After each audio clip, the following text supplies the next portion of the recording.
রাগ করো না, কোনো সমস্যা নাই। আমি একটু ফ্রি হয়ে তোমার সাথে দেখা করতে আসবো, ঠিক আছে?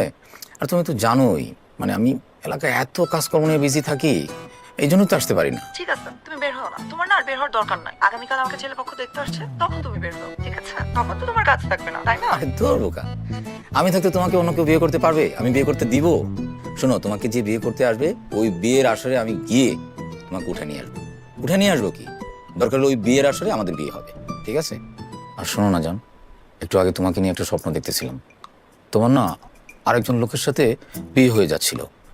আমি তখন বিয়ের আসর থেকে তোমাকে সবার সামনে তুলে ঘোড়ায় বসে টকবক টকবক টকবক করে নিয়ে আসতেছিলাম।